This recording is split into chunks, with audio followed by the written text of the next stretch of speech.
মাননীয় অধ্যক্ষ মহোদয়, যোৱা 26 তাৰিখে অসম আৰু মিজোৰাম সীমান্তত হোৱা পৰিৱেশৰ পৰৱৰ্তী সময়ত আমাৰ ৰাজ্যখনত সীমা সমস্যা সম্পৰ্কে নতুনকৈ এটা সামাজিক মাধ্যম, মুখ্য মাধ্যম আৰু বিধানসভাতো এই বিষয়ে আলাপ আলোচনা হৈছে। অধ্যক্ষ মহোদয়, প্ৰথমতে আমি এই গোটেইকেইটা সমস্যাৰ কথা যেতিয়া ক'ব যাওঁ তেতিয়াহ'লে প্ৰথমতে আমি ক'ব লাগিব যে অসমৰ লগত আজিৰ দিনত উত্তৰ পূৰ্বৰ 4খন ৰাজ্য মিজোৰাম, মেঘালয়, নাগালেণ্ড আৰু অৰুণাচলে সীমান্ত সম্পৰ্কৰ বিভিন্ন বিষয়ৰ ওপৰত তেওঁলোক সন্তুষ্ট নহয় বুলি বিভিন্ন মঞ্চত আমাৰ মাজত থকা সীমা নতুনকৈ নিৰ্ধাৰণৰ বাবে দাবী জনাই আহিছে। এই সম্পৰ্কে বিশেষকৈ নাগালেণ্ড আৰু অৰুণাচলৰ সীমা সম্পৰ্কে আমাৰ ৰাজ্যখনে কেইবাটাও পৰিঘটনা ইতিমধ্যে দেখিছিলে আৰু এটা সময়ত এই দুইটা বিবাদ অসম চৰকাৰে উচ্চতম ন্যায়ালয়ত মীমাংসাৰ বাবে লৈ যায়। মুখ্যতঃ আমি যদি চাব যাওঁ যে মিজোৰাম, নাগালেণ্ড আৰু অৰুণাচলৰ লগত আমাৰ যিটো সীমা বিবাদ, এই বিবাদৰ মুখ্য কাৰণটো হ'ল যে এই তিনিখন ৰাজ্যই আমাৰ সাংবিধানিক যিটো সীমা নিৰ্ধাৰণ কৰা হৈছিল সাৰ্ভে অফ ইণ্ডিয়াৰ মেপত যিবিলাক গাঁও অসমৰ বুলি লিপিবদ্ধ কৰা হৈছিল, যিবিলাক ৰিজাৰ্ভ ফৰেষ্ট অসমৰ বুলি লিপিবদ্ধ কৰা হৈছিল, সেইবিলাক তেখেতসকলে ঐতিহাসিক পটভূমি আৰু তেওঁলোকৰ বিভিন্ন সময়ত বিভিন্ন ৰজাৰ তেখেতসকলৰ ৰজা বা তেখেতসকলৰ প্ৰশাসনিক দিশত ব্ৰিটিছে তেওঁলোকৰ নামত অন্তৰ্ভুক্ত কৰি থৈ যোৱা বুলি দাবী কৰিছিলে। বিশেষকৈ ঐতিহাসিক পটভূমি আৰু কনষ্টিটিউচনেল বাউণ্ডৰী, সাংবিধানিক সীমা, এই দুইটাৰ মাজতে দীৰ্ঘদিন ধৰি বিতৰ্ক হৈ আহিছে।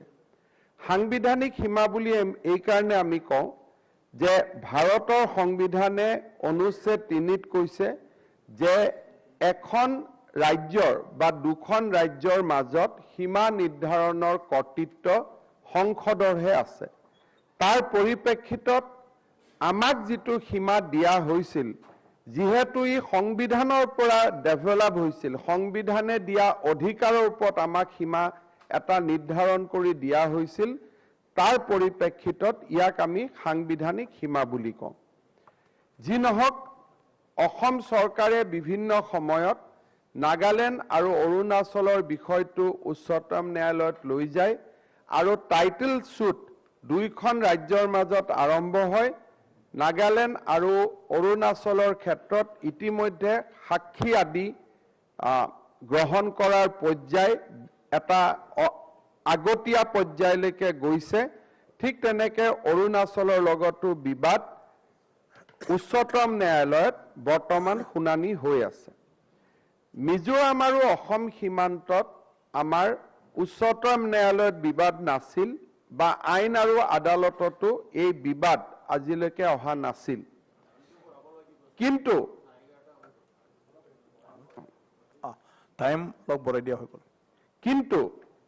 মিজোৰাম চৰকাৰে বিভিন্ন সময়ত ঐতিহাসিক পটভূমিৰ পৰিপ্ৰেক্ষিতত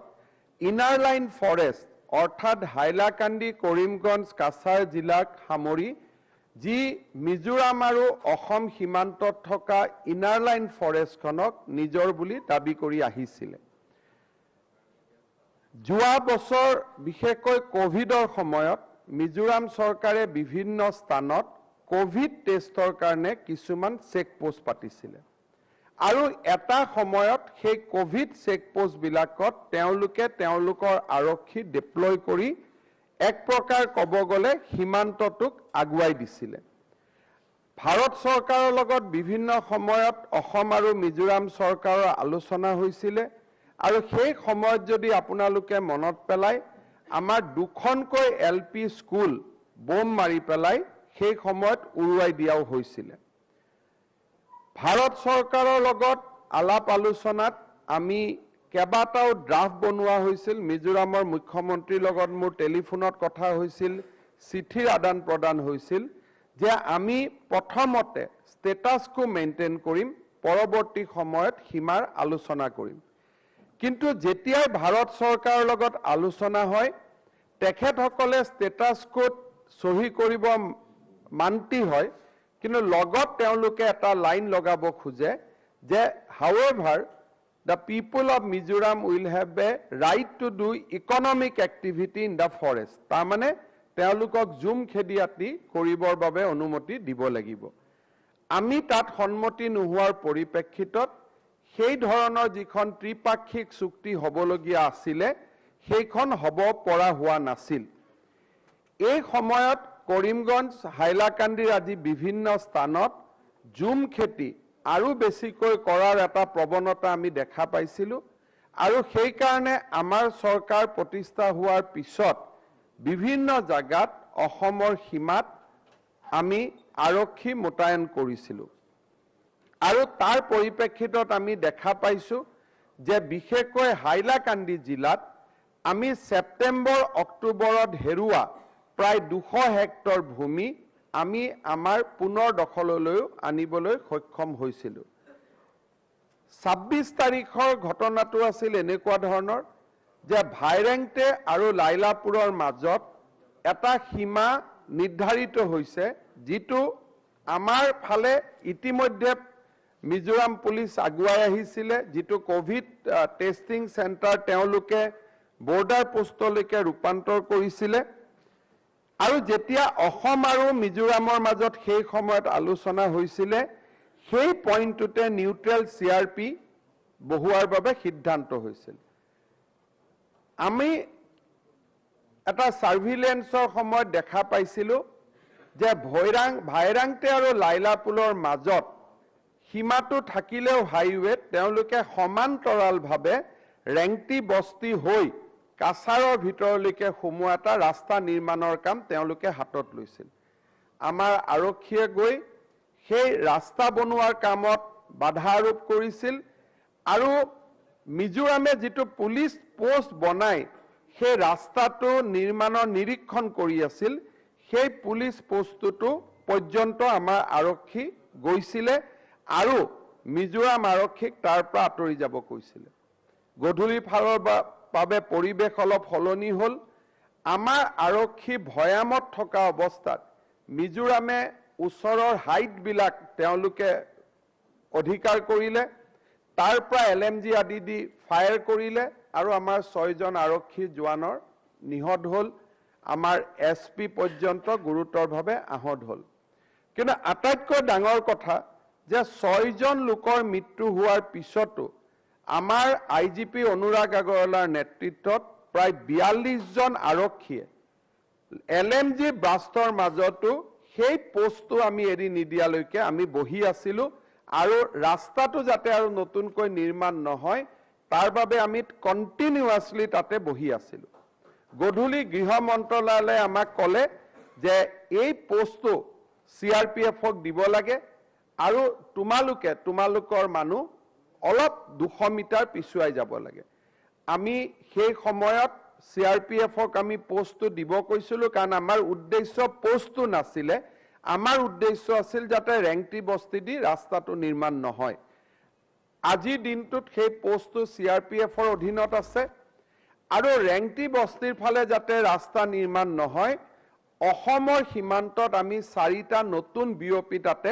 আমি বহুৱাইছোঁ যাতে ৰাস্তাটো আগুৱাই আহিব নোৱাৰে। গোটেই বৰাক উপত্যকাত প্ৰায় 20টালৈকে আমি BOP যোৱা 2 মাহত আমি নিৰ্মাণ কৰিছোঁ। ফৰেষ্টৰ মাজেদি আগত ৰাস্তা ঘাট বনোৱাৰ অনুমতি নাছিল, আমি ৰাস্তা ঘাট বনাইছোঁ। য'ত মিজোৰাম পুলিচে 2খন প্ৰাথমিক বিদ্যালয় বোম মাৰি উৰাইছিলে, মিজোৰামৰ কোনো দুৰ্বৃত্তই পুলিচে নহয় তাৰ ওচৰতো গৈ পেলাই আমি অলমোষ্ট আইবল টু আইবলত আমাৰ বিঅপি আমি বহুৱাইছো অৰ্থাৎ যোৱা 2 মাহত অসমৰ কোনো মাটি মিজোৰামৰ ফালৰ পৰা অধিকৃত কৰিব পৰা নাই বৰঞ্চ 200 হেক্টৰ মাটি যোৱা বছৰ বা তাৰ আগত হেৰুৱা 200 হেক্টৰ মাটি আমি উভতাই ল'ব পাৰিছো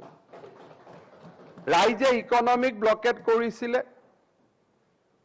আমি বিচাৰো যে অসম আৰু মিজোৰামৰ মাজত সীমা বিবাদৰ উপৰিও উত্তৰ পূৰ্বৰ এটা সমাহিত কালচাৰেল আইডেন্টিটি আছে মাটিক লৈ আমাৰ ভূমি বিবাদৰ সমান্তৰাল ভাবে যেটো উত্তৰ পূৰ্বৰ যেটো স্পিৰিট আছে ভাৰতৰ মানুহে আমাক নৰ্থ ইষ্ট বুলি কয় এই ধৰণৰ স্পিৰিট এটাও আমি নষ্ট হৈ যাব দিব নোৱাৰো ভাৰতৰ গৃহমন্ত্ৰী ডাঙৰীয়াৰ তৎপৰতাত মিজোৰামৰ মুখ্যমন্ত্ৰীৰ লগত মোৰ হোৱা আলোচনাৰ পৰিপ্ৰেক্ষিতত মাননীয় মন্ত্ৰী অশোক সিংঘাল ডাঙৰীয়া আৰু অতুল বৰাই মিজোৰামলৈকে যায় আৰু মিজোৰাম চৰকাৰৰ লগত আমি এটা যুটীয়া বিবৃতি দিওঁ যে এতিয়াৰ পৰা কোনো আৰক্ষীৰ ফ্ৰেজ ডেপ্লয়মেন্ট নহব আৰু প্ৰথমবাৰৰ বাবে সীমান্তত সিআৰপিএফৰ যেটো ভূমিকা নিউট্ৰেল ফোৰ্সৰ যেটো ৰোল সেই ৰোলটোক আমি ৰিকগনাইজ কৰো আৰু নিউট্ৰেল ফোৰ্স অকল চকীখনত বহি নাথাকি তেওঁলোকে সীমান্তত সম্পূৰ্ণ পহৰা দিব পাৰিব সেই ধৰণে আমাৰ এখন বুজাবুজিৰ চুক্তিৰ ভিত্তিত আমি জয়েন্ট স্টেটমেন্ট ইস্যু কৰো জয়েন্ট স্টেটমেন্টৰ পৰিপ্ৰেক্ষিতত ৰাইজৰ বৰাক উপত্যকাৰ দলমত নিৰ্বিশেষে প্ৰতিগৰাকী বিধায়কৰ লগত মই আলোচনা কৰো আৰু সকলোৰ প্ৰতি অনুৰোধ জনাই বিধায়কসকলৰ পৰাও মতামত লোৱাৰ পিছত অৱশ্যে কমলাক্ষদেৱ পুৰকায়স্থ সভাখনত উপস্থিত নাছিলে নিছে কিন্তু বাকি সকল আছিলে সকলোৰে লগত হোৱা যৌথ সিদ্ধান্ত অনুসৰি সকলোৱে ৰাইজক বুজাই ইকনমিক ব্লকেট উঠে আৰু তাত বৰ্তমান পৰিবেশটো স্বাভাৱিক হৈছে কেইটামান প্ৰশ্ন অমীমাংসিত হৈ আছে গুৱাহাটী উচ্চ ন্যায়ালয়ত এই বিষয়ে পিআইএল আদিও হৈছে যে যেতিয়া অসম আৰু মিজোৰাম আৰক্ষীৰ মাজত সংঘৰ্ষ হৈছিল সেই সময়ত বহুত বেছি সিভিলিয়ানকো সেই সংঘৰ্ষস্থলীত দেখা গৈছিল কিছুমান সিভিলিয়ানৰ হাতত যেটো আৰ্মছ থকা ফটো বা ভিডিও সেই সময়ত সামাজিক মাধ্যমত উপলব্ধ হৈ আছিল এতিয়া গুৱাহাটী হাইকোৰ্টে মিজোৰাম আৰু অসমৰ দুইজন ডিজিপিকে এই বিষয়ে শপতনামা দিবলৈ নিৰ্দেশ দিছে আৰু ডেফিনেটলি আমি যি দেখিছিলো যি আমাৰ প্ৰমাণ আছে গুটেখিনি আমি গুৱাহাটী হাইকোৰ্টত আমি জমা দিম এই ডিসপিউটটো আছিলে যে ইনাৰ লাইন ফৰেষ্ট 1870 ব্ৰিটিছে লুচাই হিলছক দিছিলে 1932 এই ফৰেষ্টখন ডিবিভক্ত কৰি এটা অংশ অসমক দিলে এটা অংশ মিজোৰামক দিলে পৰৱৰ্তী পৰ্যায়ত মিজোৰাম ইউনিয়ন টেৰিটৰি হওঁতে 1932 সীমাক নতুন ইউনিয়ন টেৰিৰ সীমা হ'ব বুলি ক'লে মিজো চুক্তি হোৱাৰ সময়ত সেই সীমাটোৱে ৰাজ্য হ'ব বুলি ক'লে আৰু যেতিয়া 85-86 ৰাজ্য হয় সেই সীমাটোৰ ভিত্তিতে ৰাজ্য নিৰ্মাণ কৰা হৈছিল এতিয়া সমস্যাটো হ'ল যে যেতিয়া উত্তৰাঞ্চল ঝাৰখণ্ড আদি নিৰ্মাণ কৰা হৈছিল সেই সময়ত সীমাবিলাকৰ স্পষ্ট ডেলিয়েনেশন হৈছিল কিন্তু অসম আৰু মিজোৰাম অসম অৰুণাচল অসম নাগালেণ্ড আদিত কিছুমান পৰিবেশলৈকে ৰেফাৰ কৰি থৈ দিয়া কাৰণে এম্বিগুইটি থাকি গ'ল আৰু সেই এম্বিগুইটিৰ কাৰণে আজি আমাৰ ৰাজ্যসমূহৰ মাজত সঘনাই সীমান্তত প্ৰায়ে আমি এই ধৰণৰ ঘটনাৰ আজি আমি দেখিবলৈ পাইছো মিজোৰামৰ লগত জয়েন্ট স্টেটমেন্টৰ পিছত পৰিবেশ খাম কাটে সমান্তৰালভাৱে সেই সময়ত সেই একেদিনাই নাগালেণ্ডৰ আৰু অসমৰ মাজতো নাগাজাংকা বা ডিসো ভেলিটো এই ধৰণৰ আন এটা পৰিবেশ সৃষ্টি হৈছিল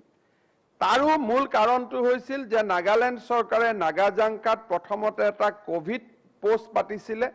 সেই কোভিড পোষ্টটোকে পিছলৈ তাত আৰক্ষী মোতায়েন কৰিছিল প্ৰাক্তন বিধায়ক ৰূপজ্যোতি কুৰ্মী ডাঙৰীয়াই আমাক পৰিৱেশটো জমা দিয়াৰ পিছত প্ৰথমবাৰৰ বাবে আমি দিছৌ ভেলীলৈকে ৰাস্তা নিৰ্মাণ কৰিছিলোঁ আৰু তাত আমি আৰক্ষী মোতায়েন কৰিছিলোঁ।